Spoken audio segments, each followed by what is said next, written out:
Hello, welcome to our paper presentation for the paper titled Robust Generalization and Safe Query-Specialization in Counterfactual Learning to Rank, published at the Web Conference 2021. My name is Harrie Oosterhuis. This is co-authored by Professor Maarten Rijke. And I want to start with posing you a dilemma. Let's say that we're doing a ranking task, recommendation, or search where in a certain context or query, we have a feature-based model, maybe a neural network trained on 10 million interactions, which tells us the ranking we should show is A, B, C, D.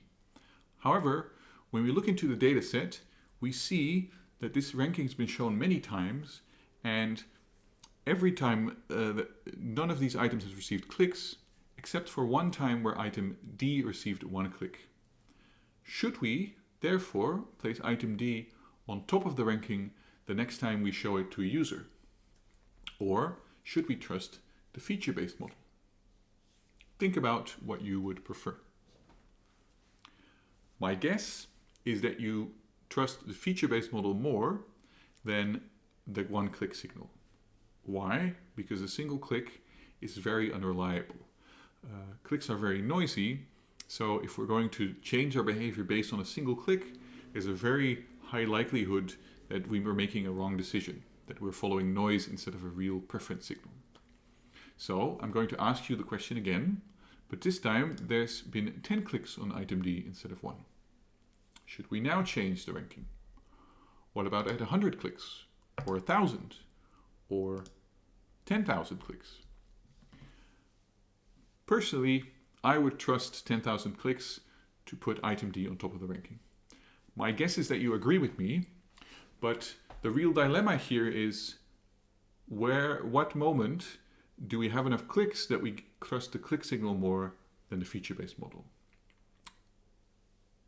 There's somewhere in this example we've switched from trusting the feature-based model to the click-based model. The core of this paper is about deciding what is the moment when you make that decision. All right, so let's get into it. I'll start with an introduction to counterfactual learning to rank. I don't want to spend too much time on it. There are there's previous work, there are other videos that explain this much in detail. But to give you some introduction, the idea of counterfactual learning to rank is that you have methods that learn from clicks while correcting for interaction biases caused during the gathering of data. We correct for position bias and we use the policy-aware approach. And that basically gives us an IPS estimator. It's an inverse propensity scoring estimator where we look at the click-through rate, but we divide the click-through rate of each document by some propensity, which is the probability of examination, which corrects for this position bias. Again, I don't want to go into too much detail, except that this gives us an unbiased estimate of the relevance, meaning if we have enough clicks, it's going to converge on the true relevance. All right. What we can do with that estimate is we can plug it into a ranking loss, for instance a DCG loss, and we can optimize a linear model. That's what I've done here. This is on the Yahoo WebScope Learning to Rank dataset with simulated biases and some noisy clicks. And what you see is that the average number of interactions per query increases, the performance goes up, and in this example we need about 20% of the queries need one click, and we've already improved the performance over the logging policy, which is this straight line here, in terms of NDCG. The reason this works, of course, is because when you have a feature-based model, you can learn how to rank on a different query based on clicks from another query. So you can learn based on the features what sort of the behavior is that's good, and you can apply it everywhere. That's why we don't need a click on every data point, on every query, I should say. All right, that's one choice. Another choice of model is a tabular model. And we don't see this often in the counterfactual learning to rank literature. You see it more in bandit-based online learning to rank. It's a very simple model. It's just storing these estimated values and ranking accordingly. So instead of training something that goes from features to ranking, we just look up what was our estimate for this document in terms of relevance. And you see the learning curves looks very different. What instantly pops into your eye is probably that it converges at 100% NDCG. This is NDCG based on the entire ranking. It's not top K in ECG, so this means it solved the ranking problem 100%. This is not a surprise, of course, because it's an unbiased estimate. However, before we get there, there's quite a slope, and we see that initially performance is really, really poor. This is because the tabular model can't take lessons from one query and apply them to a different query. If it can't take, it doesn't have anything like features or a function that it's optimizing. So if you've never shown a document, you have no information about the document, you don't know what to do with it. And that causes this very long learning curve. And you see here that every document needs 20 clicks before it improves over the logging model. That's a lot. So queries follow a long tail distribution, so very often 20 clicks is not something you get. All right. We have this a trade-off. On the one hand, we have feature-based model with very generalized performance, very robust over all queries. We can apply them to queries we've never seen before, but the performance is often limited by what the features are available. On the other hand, we have a tabular model, very specialized performance, specialized in the terms that it's independent for each query, its behavior. As a result, it can't be applied to any query we've not seen before, but the performance is not limited by features. We can learn any possible ranking behavior with this model. And if you combine those learning curves, you see the trade-off, right? So initially, the feature-based model is preferred, and at some point the tabular model is preferred. And because not all queries get a lot of interactions, you may never reach the point where the tabular model is the best choice.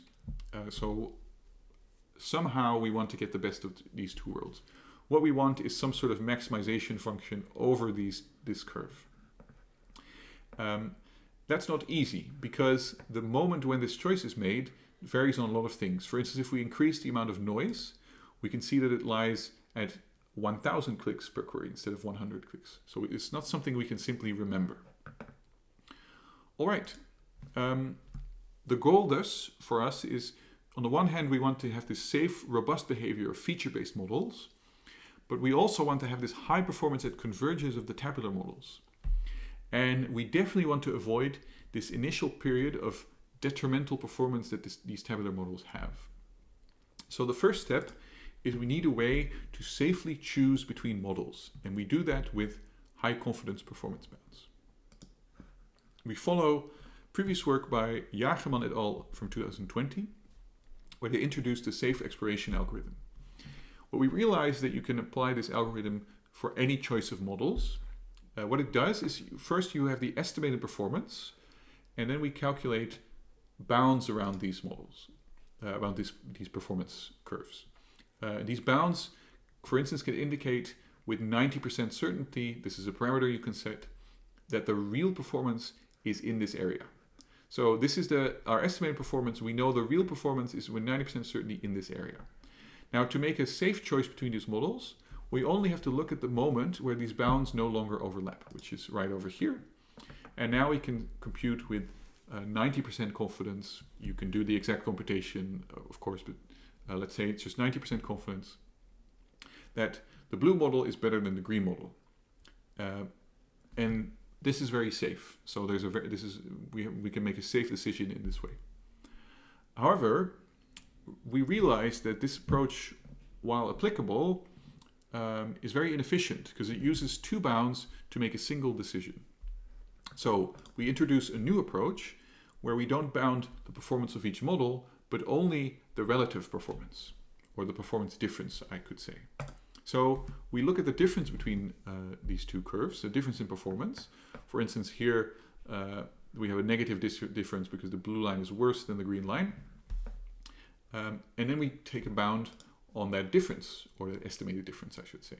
So the real difference in performance is somewhere in this area with 90% confidence.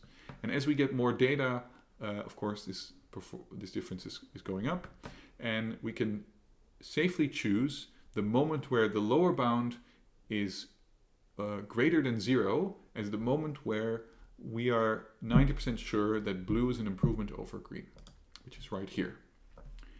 What we prove in this paper is that our approach is always more or at least as efficient as this existing approach, and our experiments show that it's much, much more efficient because we only use one bound to make one decision. All right, then we have the generalization and specialization framework. This is the main contribution of our work. This is the framework that we're going to use to combine that, those two models and those two types of performance. First, we have the optimization phase where we train a feature-based model on the data over all queries, so all of the data we have, and we compute the values of the tabular model.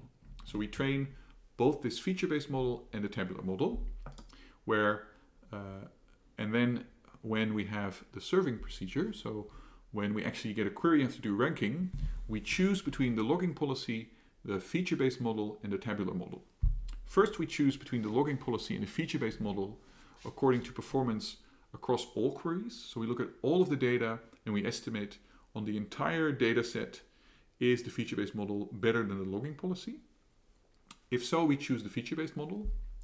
Then we look per query whether the tabular model has a better performance on that query than the feature-based model, or the logging policy if the previous choice was made differently.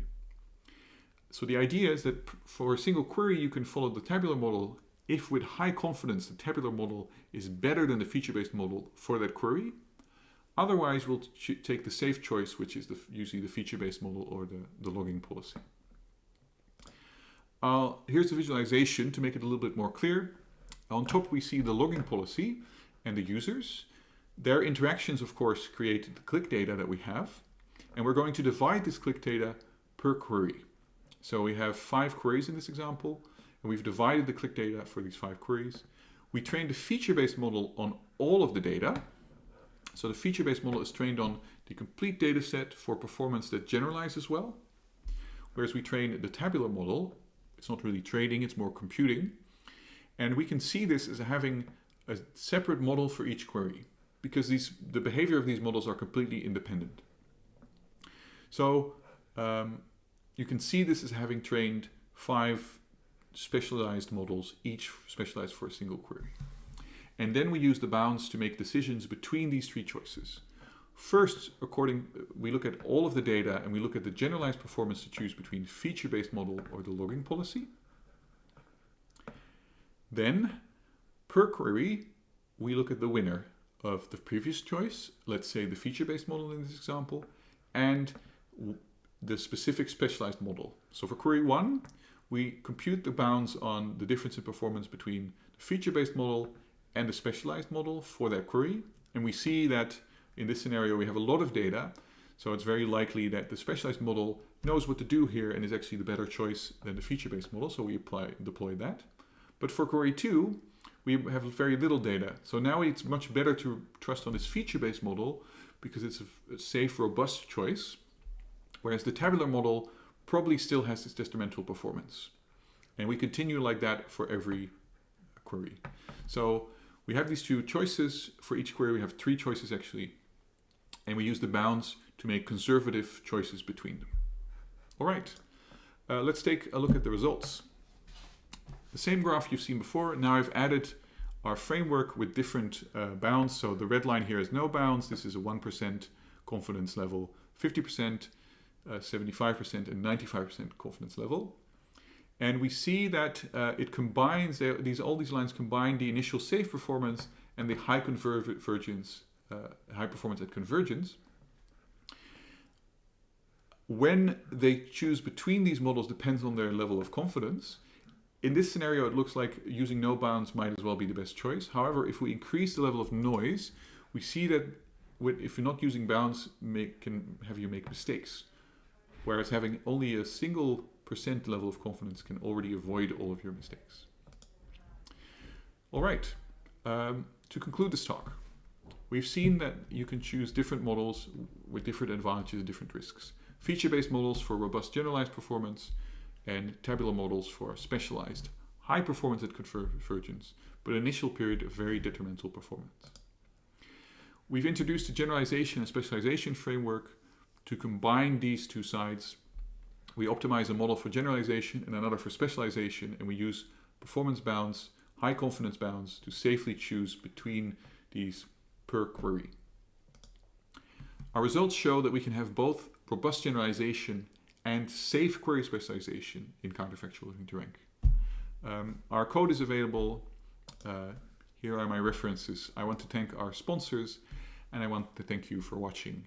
I hope to see you some other time. Goodbye.